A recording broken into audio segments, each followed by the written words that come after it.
Para seguirmos nessas reflexões, para falar sobre a condição mediana dos espíritos, convidamos nossa irmã Kátia Marabuco.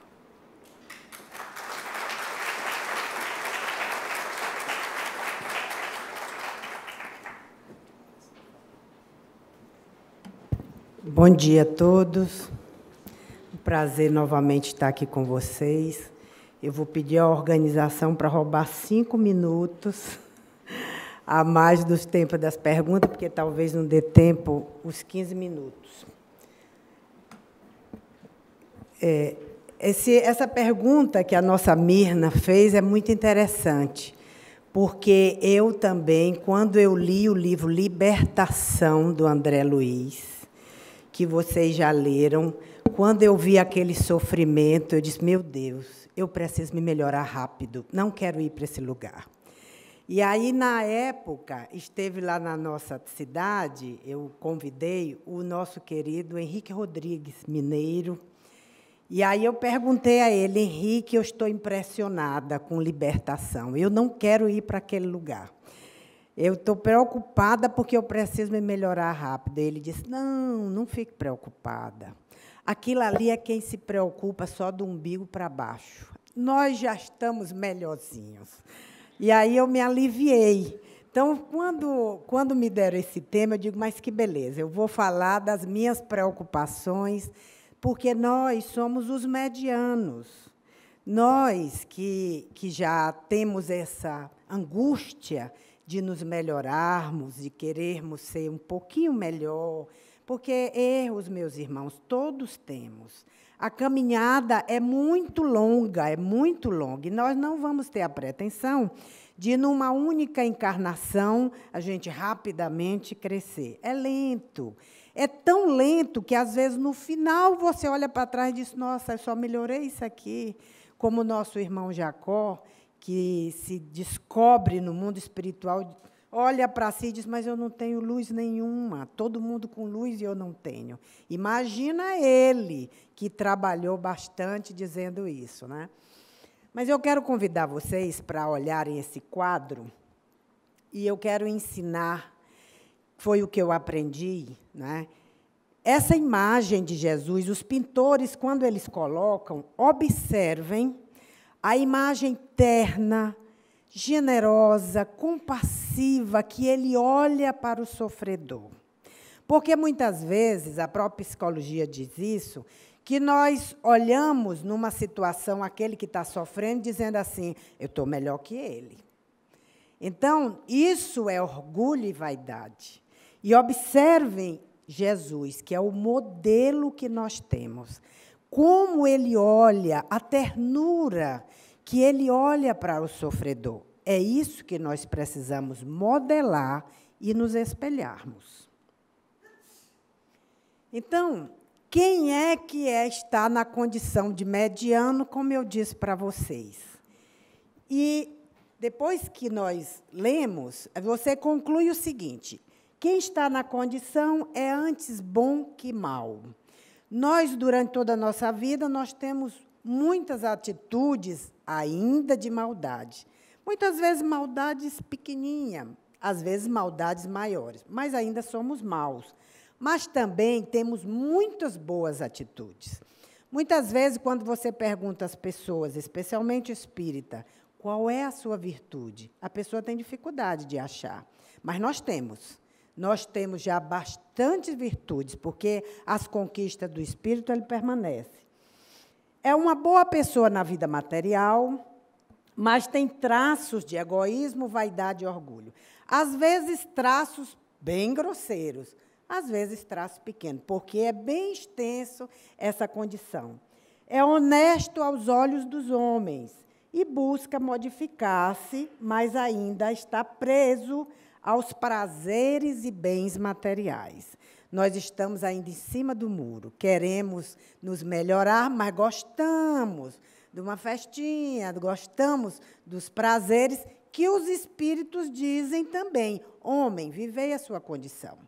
Não precisa, é por isso que, na época da Idade Média, tivemos tantos problemas com os íncubos e súcubos. As pessoas que queriam se tornar santos antes do tempo. Então, Então, vamos devagar, não é?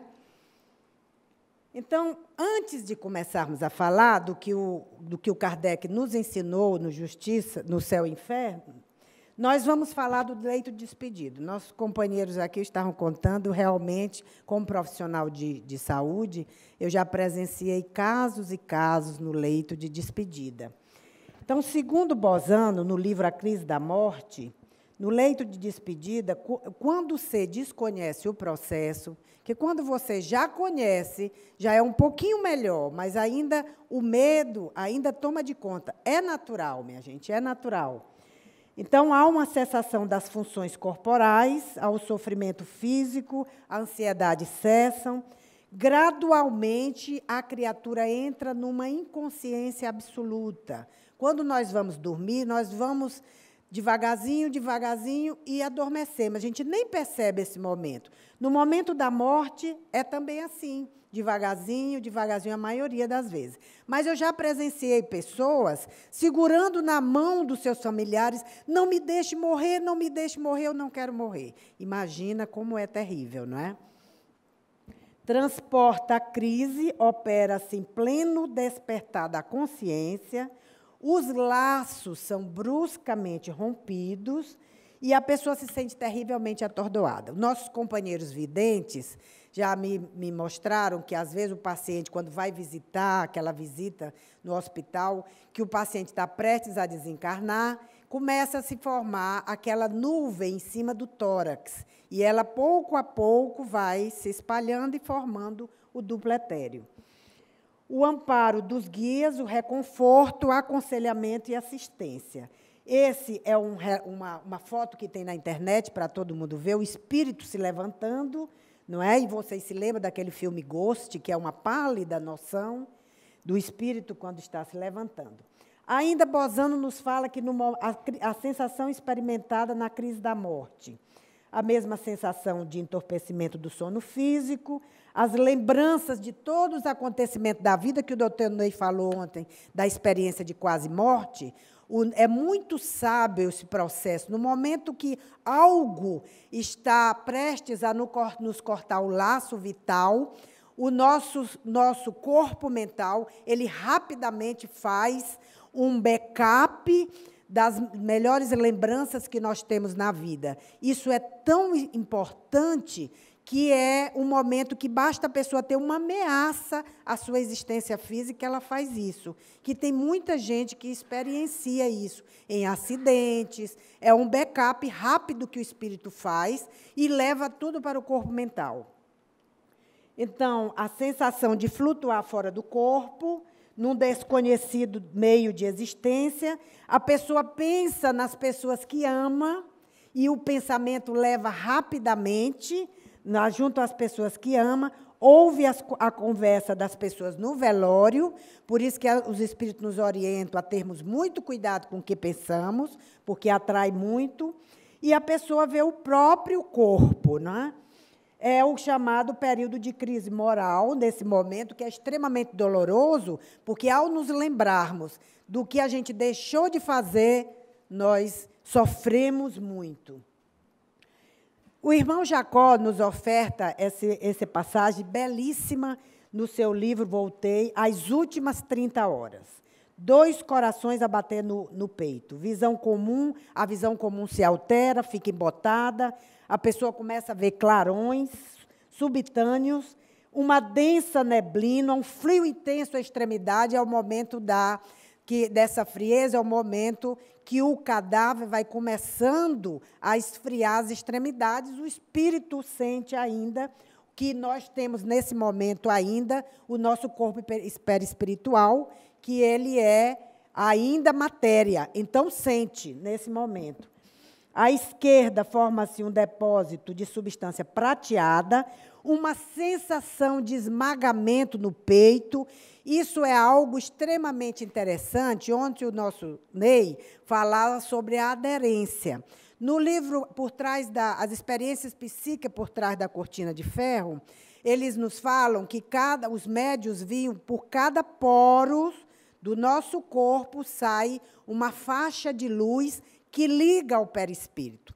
Na intimidade da célula, que hoje a biologia molecular nos fala, nós temos na matriz extracelular uma molécula chamada de E-caderina. E você falando ontem sobre a aderência, essa molécula, que é molécula, minha gente, é uma molécula de aderência.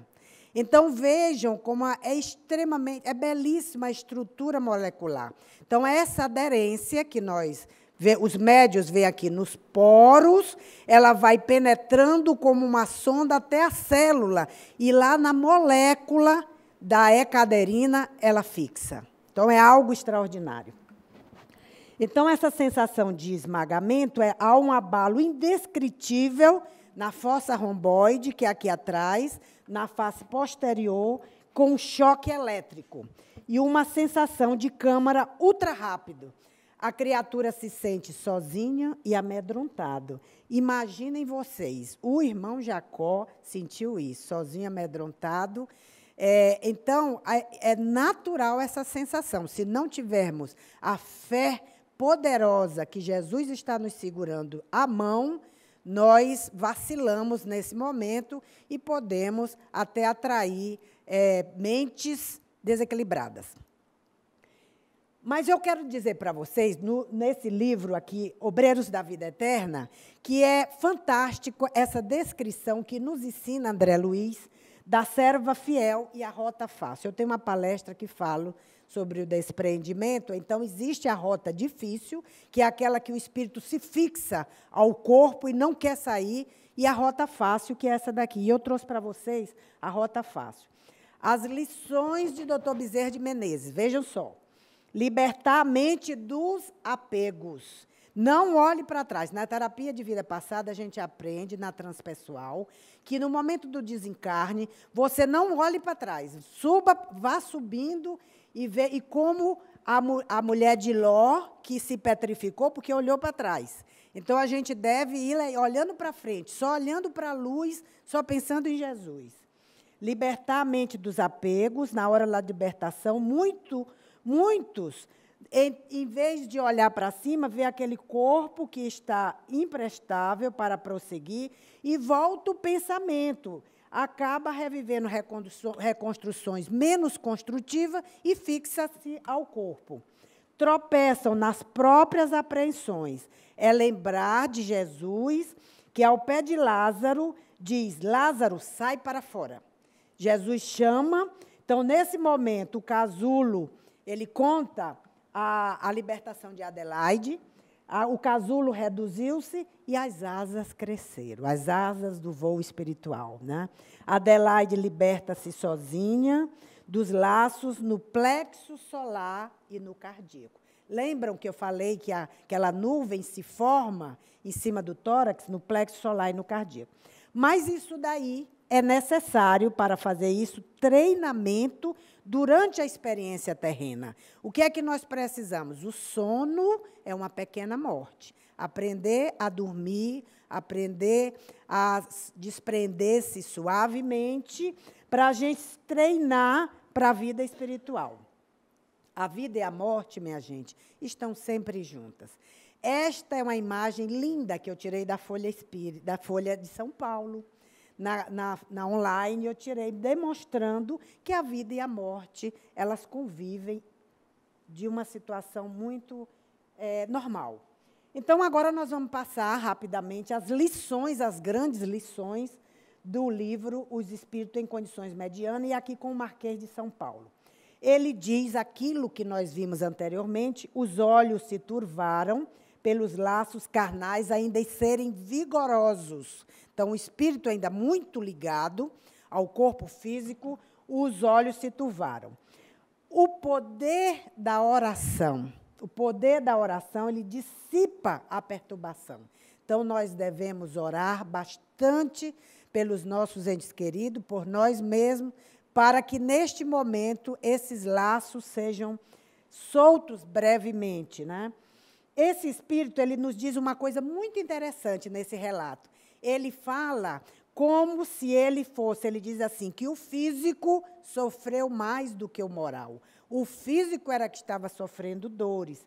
E nós vamos ver em outros relatos também isso, que no momento que está separando, o corpo moral ele já está liberto, desejoso de libertar-se daquele casulo que o prende, mas o corpo físico fica puxando. No encarnado, o fluido vital ele é muito forte. É por isso que os nossos irmãos de morte violenta, eles sofrem demais, porque essa quebra é muito violenta, né? E quem leu o livro, quem não leu, eu convido para ler Memórias de um Suicídio, que Camilo Castelo Branco ele descreve de uma forma assim, magistral o momento do desencarne, onde milhões de células se despedaçam e ele sente aquele impacto brutal. Então, é muito interessante para o nosso aprendizado. Agora, outra coisa importante aqui que ele diz é isso, meus irmãos. No estado transitório, as virtudes têm o seu justo valor. É por isso que Jesus nos disse que nós devemos nos preocuparmos com o tesouro que ladrões não roubam, nem traças roem, que são os valores espirituais. Né? O tempo ele é extremamente importante para que nós consideremos. Na terapia de vida passada, a gente tem um tempo que se chama tempo intervidas. É o tempo onde o espírito conversa com o mentor espiritual, quando tem oportunidade e mérito, e o mentor vai orientar como ele deve se conduzir. Então, o André Luiz nos fala, no Evolução em Dois Mundos, lá atrás, que a maioria das pessoas nem leem a segunda parte. Na página 211, ele diz o seguinte, perguntaram a ele qual o percentual de tempo entre a vida no plano material e no plano espiritual. E ele diz, depende do grau de aproveitamento do corpo físico, da provisão de conhecimentos, da bagagem que nós levamos para o plano espiritual e da aquisição de virtudes. Vocês se recordam que os espíritos nos orientam que a intelectualidade nós crescemos na horizontal e o amor crescemos na vertical, não é? Então, devemos nos esforçarmos para amar mais. Quanto maior, mais largo o período nas esferas superiores, vai depender dessas aquisições aqui. A finalidade, porque o espírito permanece mais lá, quando ele tem mérito de todas essas virtudes. Quanto mais ele fica lá. Qual é a necessidade de ficar lá? Para a obtenção de nobres recursos. E, para terminar, o nosso grande amor a esse espírito maravilhoso que é Leon Denis, que nessa descrição que ele faz, Leon Denis, o apóstolo da doutrina espírita, quando ele diz, a alma vem de Deus, é em nós o princípio da inteligência e da vida. Essência misteriosa, escapa à análise, como tudo que emana do absoluto. Criada por amor, criada para amar. Tão mesquinha que pode ser encerrada em uma forma acanhada e frágil, que é o nosso corpo. E tão grande que, no impulso do seu pensamento, abrange o infinito. Olha que descrição maravilhosa. A alma é uma partícula da essência divina projetada no mundo material. Muito obrigada, minha gente.